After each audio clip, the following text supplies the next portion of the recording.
हुकूमत के पास अकल और शऊर नाम की कोई चीज नहीं है। जो भी पतंगबाजी करे उस पर 302 की एफआईआर, कत्ल की एफआईआर होनी चाहिए। उनके माँ बाप को सरेआम चौक में खड़ा करके छतरोल की जाए उनकी।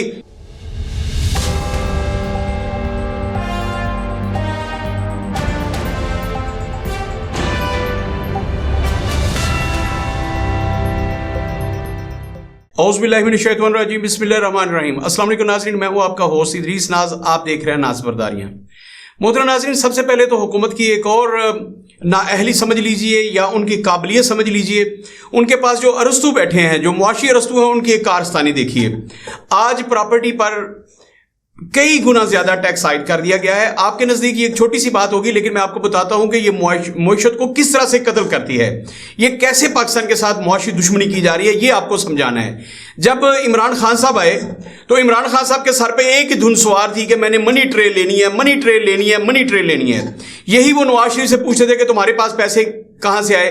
मैं बहुत सारी बातें करना चाहता था। आज जो वजीर आला पंजाब है जनाब मरियम बीबी, ये कहा करती थी पूरे पाकिस्तान में तो क्या पूरी दुनिया में मेरा तो कोई घर ही नहीं है, मैं तो अपने बाप से खर्चे लेती हूं। आज जस्टिस फाइज ईसा काजी साहब से और चीफ इलेक्शन कमिश्नर से एक ही सवाल कीजिए, उनसे पूछिए कि वो मरियम बीबी जिन्होंने ये कहा था, आज उन्होंने 1.5 अरब रुपए के असासे कहां से जाहिर कर दिए हैं। उन्होंने कौन सी ऐसी दस्तकारी सिलाई स्कूल निकाला है कि उनके पास अब अरबों रुपए हैं। खैर, मैं बात कर रहा था इमरान खान साहब, उन्होंने एक ही धुन सवार थी कि मैंने मेरी ट्रेन लेनी है। जो बंदा सिर्फ 2 मरले का प्लाट ले लेते था, 3 इदारे उसके घर चले जाते थे, तो तुम्हारे पास 15 लाख रुपया कहां से आया, 10 लाख कहां से आया। पूरे पाकिस्तान में कहीं भी, गुजरांवाला में जहां मैं बैठा हूं, लाहौर में, फैसलाबाद में, यहां 2.5 मरले का घर 20-25 लाख में नहीं मिलता। यहां उसकी कीमत कम अज कम 70-80 लाख रुपए है, लेकिन लोग रजिस्ट्री करवाते हैं बहुत कम की। तो जब वो 15-20 लाख रुपए की रजिस्ट्री करवाते थे, 15 इदारे उनके घर चले जाते थे, FBI वाले, एक्साइज वाले, इनकम टैक्स वाले उनके घर जाते थे और पूछते थे कि तुम्हारे पास ये 15 लाख रुपया कहां से आया है। वो बेचारा मनी ट्रेल नहीं देता था। प्रॉपर्टी का काम, जो छोटे छोटे काम करते थे और जो अपने घर खरीदते थे, वो काम रुक गए और इतना बड़ा स्लम्प आया जिसकी इंतहा नहीं है। परवेज मुशर्रफ के दौर में उस बंदे ने कमाल क्या किया था, उसने सिर्फ ये कैप्स हटा दी थी। ये नहीं पूछते थे तुम्हारे पास 10 लाख रुपया कहां से आया। अब प्रॉपर्टी पे जो टैक्स लगाया है इस नालायक हुकूमत ने, इनके जो अरस्तू उन्होंने जो प्रॉपर्टी पे टैक्स लगाया, उसका नुकसान क्या होगा। मैं पहले कहता हूं कि हाउसिंग सोसाइटियों पर बैन होना चाहिए ना, वहां पे बैन नहीं है, लेकिन हम जो बेचारे 2-2 मरले के घर खरीदते हैं उन पर जब टैक्स आयद होंगे तो क्या होगा। जो बेचारा छोटा इन्वेस्टर है, जिसका काम ये होता है कि साल में एक आध छोटा घर खरीद लिया, एक छोटा प्लाट खरीद लिया और उसके बाद वो समझता है कि मुझे सालाना कोई 10-20 लाख रुपया बच जाएगा और मेरे पूरे साल के खर्चे निकल आएंगे। मोहतरम नाज़रीन, जरा इसको समझने की कोशिश कीजिए। जब इतना भारी टैक्स होगा, कोई बंदा रजिस्ट्री नहीं करवा सकेगा। हमारे पाकिस्तान में पहले ही रजिस्ट्री जिनकी हुई है, जिनके पास इंतकाल हैं, उन पे कब्जा किसी और का है और वो जगह छोड़ने को तैयार नहीं है। अब लोग सिर्फ और सिर्फ इकरारनामों पे जगह ट्रांसफर करने की कोशिश किया करेंगे। इकरारनामा लिया, जगह आगे दे दी, जगह पीछे दे दी। तो मोहतरम नाज़रीन, इससे जो कबाहतें पैदा होंगी, पाकिस्तान की अदालतें 80% सिर्फ अराजी के केसों से भरी पड़ी हैं, वो जमीनों के केसों से भरी पड़ी हैं। इसकी वजह से कत्लो गारत होती है। तो मोहतरम नाज़रीन, अब क्या होने जा रहा है, जरा ये समझने की कोशिश कीजिए। सबसे पहले तो प्रॉपर्टी का काम बिल्कुल, जो लोग 20-25 लाख रुपए का खरीदो फरोख्त करते थे, ये भी अब भाग जाएंगे और प्रॉपर्टी का काम बिल्कुल पाकिस्तान में सिरे से खत्म हो जाएगा। मैं मलिक रियाज की बात नहीं कर रहा, मैं वो जो जिस लेवल पे साद रफीक काम कर रहे हैं, जिस लेवल पे अब्दुल अलीम खान काम कर रहे हैं, उनकी बात नहीं कर रहा। मैं तो बात कर रहा हूं वो लोग जो 20 से 25 लाख रुपए में छोटे छोटे प्लाट लेते हैं, 2-2 मरले के घर लेते हैं, उनकी बात कर रहा हूं कि मोहतरम नाज़रीन, एक तो वो रजिस्ट्री नहीं करवा सकेंगे और उससे अराजी के और भी ज्यादा आपके सामने केसेस आएंगे। कब्जा किसी का होगा, कोई कब्जा दे नहीं रहा होगा, नाजायज कब्जा नहीं दे रहा होगा, कोई जायज कब्जा नहीं दे रहा होगा। ये सारी कबाहतें पैदा होंगी और आप अंदाजा कायम कर सकते हैं कि इससे अदलिया पर, हमारी अदालतों पर कितना बोझ बढ़ेगा। दूसरी बात, यह कारोबार बिल्कुल ठप हो जाएगा। मैं सिर्फ एक नुक्ता आपको समझाने की कोशिश करता हूं। जब परवेज मुशर्रफ का दौर था, परवेज मुशर्रफ ने शौकत अजीज को एक ही बात की थी कि लोग कैसे खुशहाल हो सकते हैं। उसने कहा था कि कैप्स हटा देनी चाहिए।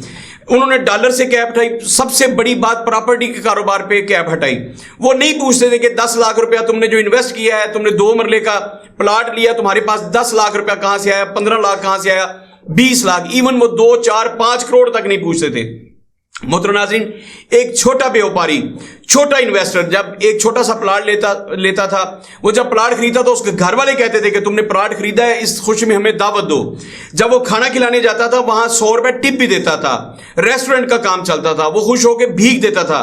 दोस्त कहते थे मिठाई खिलाओ, मिठाई का कारोबार चलता था। मोहतरम नाज़रीन, गौर कीजिए, फ्रूट लेके घर आता था, जो खरीदता था वो भी दोस्तों को पार्टियां देता था, और जो बेचता था उसे भी लोग कहते कि तुम्हारी तो दिहाड़ी लग गई है, तुमने तो पैसे कमा लिए, दावत दो। फिर वो घर में मिठाइयां लेके आता था, फ्रूट लेके आता था, तो कारोबार फैलते थे। अब इनकी नालायकियों की वजह से सारे के सारे कारोबार सिमट जाएंगे। यहां पर खुशियां पहले ही नहीं है। जो लोगों के पास छोटी छोटी खुशियां होती थी कि मैंने एक 2 मरले का प्लाट ले लिया, 2.5 मरले का प्लाट ले लिया, अब ये खुशियां भी नापैद हो जाएंगी। तो मोहतरम नाज़रीन, एक तो हुकूमत की नालायकी है, IMF इनको जो कहती है ये करते हैं बगैर सोचे समझे कि इसके मुल्क की मुआशी सूरत हाल पर क्या असरात मुरतब होंगे। मोहतरम नाज़रीन, वो लोग जिन्होंने अरबों खरबों रुपए प्रॉपर्टी में इन्वेस्ट कर दिए थे, अब उनके पैसे जो हैं उनका कोई वाली वारिस नहीं होगा। अब वो लोग जो हैं खरबों रुपए की इन्वेस्टमेंट वो बर्बाद होने जा रही है। पाकिस्तान में सिर्फ और सिर्फ बड़े इन्वेस्टर बचेंगे, जैसे अलीम खान है जो हुकूमत में है, जैसे रियाज मलिक है, ऐसे लोग सिर्फ बचेंगे, जैसे साद रफीक है। बाकी सारे के सारे लोग जो छोटे लेवल पे काम करने वाले थे, गुर्बत तो पहले सर खोल के पाकिस्तान में नाच रही है। मोहतरम नाज़रीन, ये नालायक तरीन पॉलिसियां हैं। हुकूमत के पास अकल और शऊर नाम की कोई चीज नहीं है। इन्हें पता ही नहीं है कि छोटा कारोबार कैसे चलाना है। जब हर चीज पे आप कैप रखते जाएंगे, हर चीज पे कैप रखते जाएंगे, लोगों को रिलीफ नहीं देंगे, आपके पास कोई विजन है नहीं, आप लोगों को मुतबादल दे नहीं सकते, आप ऐसे नालायक हैं कि पूरे मुल्क को इजाजत दे दी थी आप CNG स्टेशन बनाए, लोगों ने खरबों रुपए की इन्वेस्टमेंट कर दी और आपने यकलख्त वो सारा सेक्टर ही बंद कर दिया। ये आपकी नालायक तरीन पीसियां, अरबों रुपए आपकी और आपकी ब्यूरोक्रेसी ने कमाए NOC जारी करने पर, ये आप करते हैं। और नालायकी इतनी है कि फिर लोगों के अरबों रुपए डूब जाते हैं, लोग बेरोजगार हो जाते हैं, लाखों घरों के चूल्हे ठंडे हो जाते हैं। ये हुकूमत की पॉलिसीज हैं। फिर क्यों ना लोग बांग्लादेश जाके कारोबार करें, क्यों ना अफगानिस्तान जाके कारोबार करें। आज बांग्लादेश और अफगानिस्तान की मईशत इसलिए आगे है कि पाकिस्तान के लोग जो हैं वो जाके बांग्लादेश में कारोबार कर रहे हैं, वो जाके अफगानिस्तान में काम कर रहे हैं। मोहतरम नाज़रीन, इस पर हुकूमत तो नहीं सोचती, लेकिन आप जरूर सोच विचार कीजिएगा। मैंने कहा था जब तक गुग्गू घोड़े नहीं जागते इस मुल्क में इनकलाब नहीं आ सकता। आप वोट डालते हैं नवाज शरीफ को, निकलता जरदारी की संदूकची से है। आप वोट डालते हैं शेर पे मोर लगाते हैं, वो ठप्पा निकलता है तीर पे, और तीर पे टप्पा लगाते हैं तो वो निकलता है शेर पे। ये तो इस मुल्क के हालात हैं। चीफ इलेक्शन कमिश्नर, उसको सिर्फ एक ड्यूटी है कि मैंने किसी भी तरीके से इमरान खान को आगे नहीं आने देना, उनकी सीटें छीननी है। आज तक गिनती हो रही है और आज तक रिजल्ट चेंज हो रहे हैं। मोहतरम नाज़रीन, इस पे ना तो चीफ इलेक्शन कमिश्नर ने सोचना है, ना ही चीफ जस्टिस ऑफ पाकिस्तान ने सोचना है कि वो मरियम बीबी जो कहा करती है मैं दुनिया की मजलूम तरीन बीबी हूं, मेरे पास कहीं भी 2.5 मरले का घर नहीं है, आज वो 1.5 अरब रुपया कहां से शो करती है 2024 के इंतखाबात के गोशवारों में। एक तो इस पे सोचिएगा। दूसरा मोहतरम नाज़रीन, एक चीज आपने सोचनी है, हुकूमत ने इस पर भी कुछ नहीं करना। पतंगबाजी से हर रोज कीमती जानों का नुकसान हो रहा है। फैसलाबाद का मोहम्मद आसिफ घर से निकलता है, इफ्तारी का सामान खरीदने के लिए निकलता है, कातिल डोर उसके गले पर फिरती है, वो बेचारा मोटरसाइकिल छोड़ के उतरता है, दाएं बाएं देखता है और उसके बाद जमीन पर गिर जाता है, खून में लथपथ जब आसिफ गिरता है तो फिर उसके बाद वो जानवर नहीं हो सकता, वो खालिक हकीकी से जा मिलता है। आज सुबह मुल्तान में और फिर उसके बाद गालिबन सरगोदा में, आज सरगोदा में वालिदैन का इकलौता बच्चा जो है वो जान की बाजी हारा है। मोहतरम नाज़रीन, हर रोज पतंगबाजी की वजह से, ये पतंगबाजी एक खेल था लेकिन ये खूनी खेल बन चुका है। मैं बार बार कह रहा हूं, वो खेल नहीं रहता जिसमें जान का ज़िया जो है वो हो। मोहतरम नाज़रीन, जो बंदा 50 रुपए की पतंग नहीं कटवा सकता, वो कहता है मैंने आम डोर से नहीं पतंग उड़ानी, 50 रुपए की पतंग ना कटे, मैंने केमिकल इस्तेमाल करना है, उसको कोई हक हासिल नहीं कि वो पतंगबाजी करे। ये खेल नहीं रहा। इस पर कानून साजी होनी चाहिए कौमी असम्बली में, और जो भी पतंगबाजी करे उस पर 302 की FIR, कत्ल की FIR होनी चाहिए। उसके माँ बाप, हमारे एक दोस्त है, उन्होंने तजवीज दी है कि उनके माँ बाप को सरेआम चौक में खड़ा करके छतरोल की जाए, उनकी लितर प्लेट की जाए, ताकि उन्हें पता चले कि अपने बच्चों को सख्ती से रोकना है। मोहतरम नाज़रीन, ये खेल नहीं रहा, ये खूनी खेल बन चुका है। इसमें नौजवान अपनी जिंदगी की बाजियां हार रहे हैं, इसमें छोटे छोटे बच्चे जो हैं वो कत्ल हो रहे हैं। तो मोहतरम नाज़रीन, अपने इर्द गिर्द निगाह रखिए। आपका अपना बच्चा अगर पतंगबाजी कर रहा है तो उसे थप्पड़ मारिए, उसे हर सूरत रोकिए कि तुमने पतंगबाजी नहीं करनी। और अगर आपके अड़ोस पड़ोस में हो रही है तो आप पुलिस को हर सूरत इतला दीजिए, उन्हें बताइए कि बच्चे पतंगबाजी कर रहे हैं और ये जानलेवा खेल है। मोहतरम नाज़रीन, पतंगबाजी से हर सूरत बचिए, ये इंसानी जाने। मोहतरम नाज़रीन, हर चंद के ये इंटरप्रिटेशन मेरी नहीं है, لیکن جس نے بھی انٹرپریٹیشن کی اس آیت کریمہ کی کہ جس نے ایک انسان کو قتل کیا گویا اس نے پوری انسانیت کو قتل کیا، ہر چند کہ میرے نزدیک اس کی انٹرپریٹیشن یہ نہیں ہے کہ عام انسان، لیکن انٹرپریٹیشن یہی کی جاتی ہے کہ جس نے ایک انسان کو قتل کیا اس نے پوری انسانیت کو قتل کیا۔ محترم ناظرین، جان ہے تو جہان ہے، جب کسی گھر کی ایک فرد کی جان جاتی ہے تو ان کی تو پوری کائنات اجڑ جاتی ہے۔ جب کل آصف کی جان گئی تو ان کے گھر میں تو کوہرام مچ گیا، ان کے لیے قیامت اس سے سوا کیا ہو سکتی ہے؟